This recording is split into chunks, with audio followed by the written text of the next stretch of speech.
already made a difference. Front issues, we recently at the Seaport Advisory Council, with his active engagement with the support of the delegation, over $500,000, $650,000 approximately for the waterfront, and that is only the beginning, according to the mayor and to the delegation.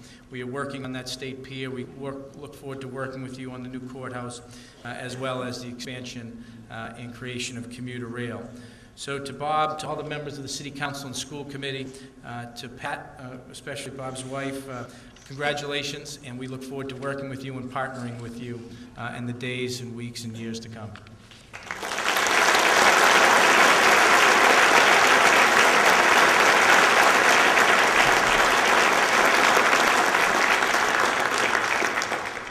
Gentlemen, it's my honor to call upon the Mayor of the City of Fall River, Robert Correia, to deliver his inaugural address. Mr. Mayor.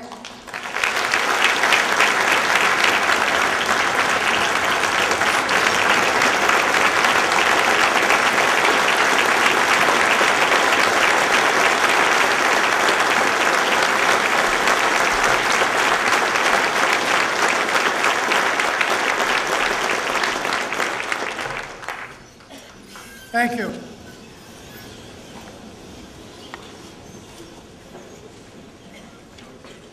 Good morning. Thank you all for being here this morning. You know, we have a little holding room in the building where we all met before we came here, and I always listen to advice. And the first advice given to me this morning was Councilor Leo Pelletier. Bob, he was at the inaugural mass yesterday. He said, Bob, you're too serious. You've got to smile. Leo, the people of Fall River today have given me every single reason to smile.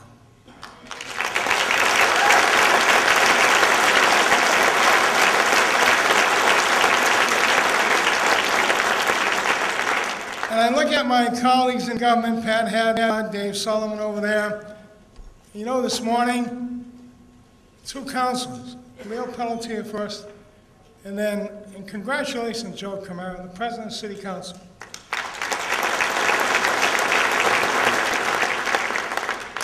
And Senator Kerry, you'll appreciate this. The President of the City Council gets up here to make the first speech this morning.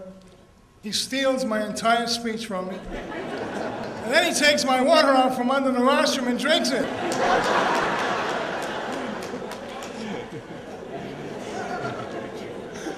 Yes, a true partnership. Anyway, I want to congratulate the President, Vice President of the Council, and the Council. I was paying attention. They worked in unanimity today and a friendly and cooperative attitude. That's my kind of...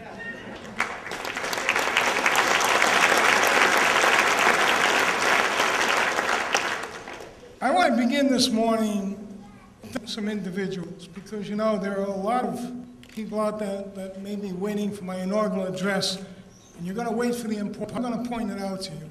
The important part is right now. In fact, I'm part of it. Because an inaugural address, without speaking to the true issues of today and tomorrow, would be fruitless.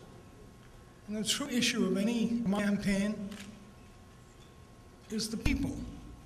And that's where I wanted to start. And if you hadn't noticed, I want to thank the members of the clergy for being here. Reverend Dr. Lawrence, His Excellency the Bishop of Fall River, Ann Cantor, Richard Wolberg. All of these people, as well as you, have given up something valuable. Your time, your presence speaks louder than any words I could. Lieutenant Governor Tim Murray, out of all the cities and towns he could have been at this morning, chose to be here in Fall River. He chose to be here in Fall River. Senator John Kerry, here with us this morning. Congressman Barney Frank. Barney and I go back so many years, I remember when he had holes in his shoes. That's how far back Barney and I go. But a great congressman and a great friend, Barney. He's here today. He chose to be with us in Fall River. Not with Bob Correia, not with the mayor of Fall River, but with the people of Fall River. That's what's happening today. And my local colleagues in government that I already mentioned, Pat Haddad, Joan Menard, David Sullivan, we've got, and he's saying no, he doesn't want me to introduce him, but Angelo Sasha from Boston, chairman of the Rules Committee. I mean, Angelo really leaves his district for a good meal. He showed up this morning. Most former majority whip in the House of Representatives here with us this morning. We have the Chief Justice of the Appeals Court with us this morning, Judge Philip Raposa. Worcester County District Attorney Sam Sutter. I'm very proud to have this morning former mayors of the city here today, individuals who've been in the office and preceded me and know or seem to know what I'm walking into. That's former Mayor Ed Lent earlier this morning, former Mayor John Mitchell, former Mayor Dan Bogan, and former Mayor Carlton Viveris. I thank you also for being here today.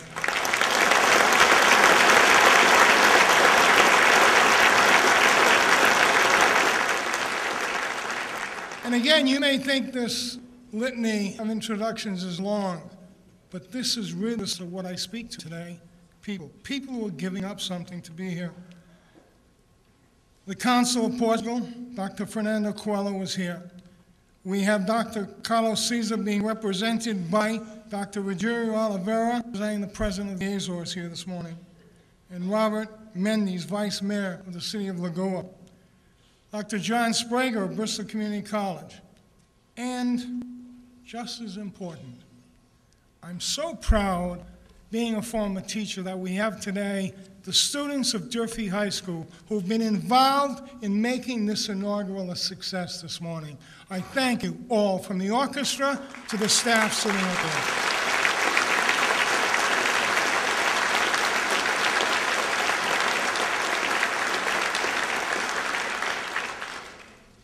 And I want to recognize all the members of our City Council who are here this morning. City Councilor Steve Camara, Ken Haig, Thomas Kozak, Michael Lund, Leo Pelletier, Linda Pereira, and Viveris, along with their President and Vice President. They deserve applause, sure. And our school Aguiar, Sean Kadim, Mark Costa, Joe Martins, Timothy McCoy, and School Committee Woman Maren Roderick. I am looking forward to working with each and every one of you sitting on this stage, and those of you seated out there, and the rest of you that are listening to us on radio this morning, because thanks to WSAR, this is being broadcast live. It is with a deep sense of humility and a great sense of honor that I speak to you as the mayor of the city of Fort Worth. Today is a very special day. One that had been possible had you not exercised your civic right to choose whom you believe to be most suitable to govern your city. So first and foremost, to the people of Fall River, thank you for this opportunity. You are the beating heart that sustains the life of our city's democratic process, with the only nutrient that you can keep alive, your vote. To that, my children, Robbie, Sue, and Mark, and my granddaughters, Colin and Kristen, there really are no words that could express how much your love, your support, have meant to me during this quest to make life better for others, to give me the opportunity to make a difference in life. To my parents, Manny and Mary, who passed on, but on whose Bible I today laid my right hand,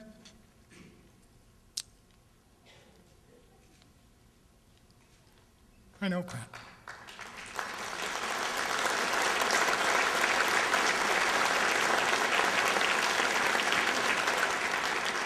But you know, I have to finish this because it's important, because it was because of their sacrifice and their guidance and their profound strength and faith that I'm able to stand before you today and get through this.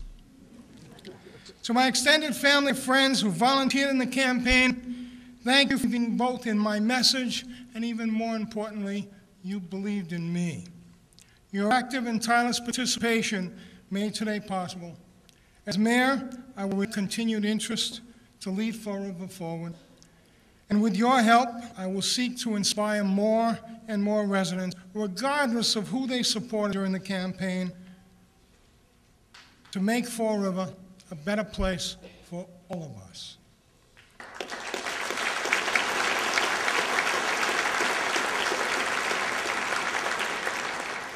To my opponents, and thank you to the democratic process, many of you, thank you for your interest in the city's future and for contributing to the open dialogue in our democratic process. I look forward to your continued input and dialogue to begin making this a better community. You know, I recently picked up a book on Fall River's past. It made me reflect on why Fall River finds itself at a crossroads today.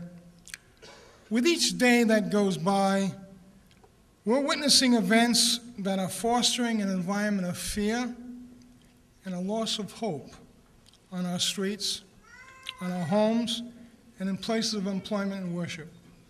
In my view, this succession of events is directly tied to the fact that Fall River's booming past continues to haunt our present, and it clouds our future.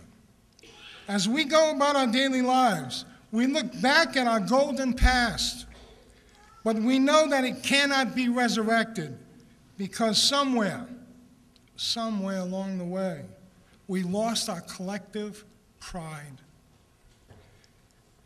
This is the reason that we must restore our pride and restore our confidence. We are a community with a rich entrepreneurial spirit, a sense of hospitality, and a remarkable work ethic, and a gritty will to survive that is so unique in a community. I believe it is time to rebuild our most valuable municipal asset and our most valuable human trait, our pride, and rebuild it. We will.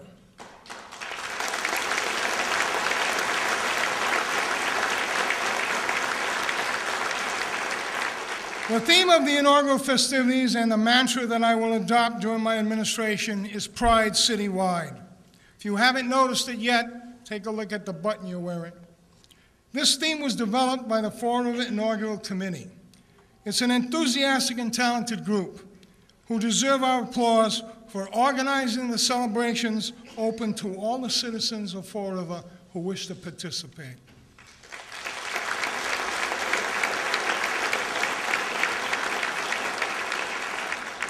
The theme was chosen to recognize the fundamental fact that to effect change, we must above all believe in ourselves. This theme will be cultivated in my administration alongside education, economic development, and public safety. It is my firm belief that Fall River's success depends as much upon our pride, on who we are as a community, as it does on the improved quality of our schools, the availability of better jobs, and the ability to free our souls of strength and lead us to the new course we wish to chart. We're going to be a Fall Riverite. We should not fear the future, nor should we be shackled by the mistakes of the past. Join me in forging new initiatives. The next chapter in Fall River's future is ours to envision and create it we will. During my first term in office, I will lay out the blueprint needed to rebuild the Spindle City and transform it. In the future, Fall River will be known as the city with the train stop to Boston.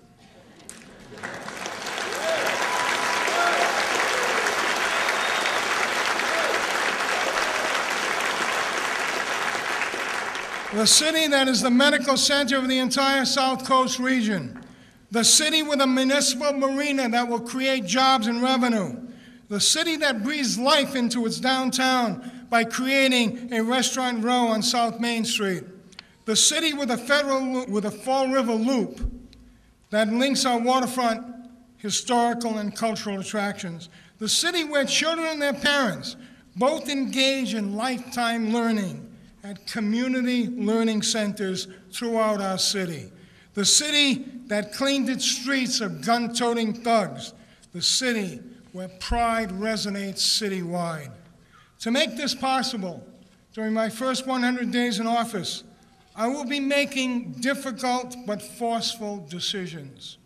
In order to build a sound foundation needed for the success of these initiatives, I will begin the comprehensive state audit of the city's finances by January the 14th. I will implement a major reorganization of municipal government to improve the delivery of city services such as beefed up police presence throughout the city and strict enforcement of minimum housing standards for a cleaner, healthier, and responsible city.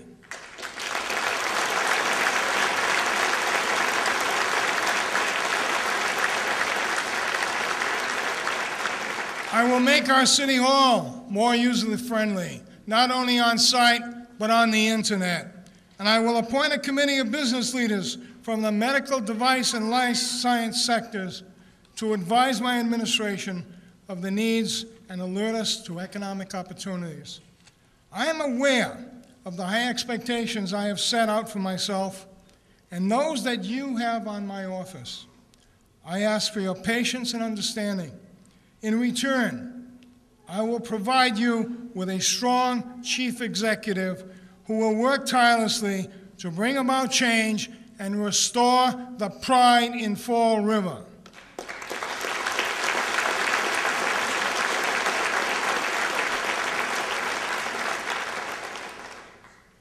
A couple of weeks ago, I met with our Governor, Deval Patrick. And during that conversation, I was talking about all the things I wanted to do. And he said, wow, it's like moving mountains. And I said, Governor, I know how to move mountains. He looked at me quizzically. And I said, Governor, we do it one shovelful at a time.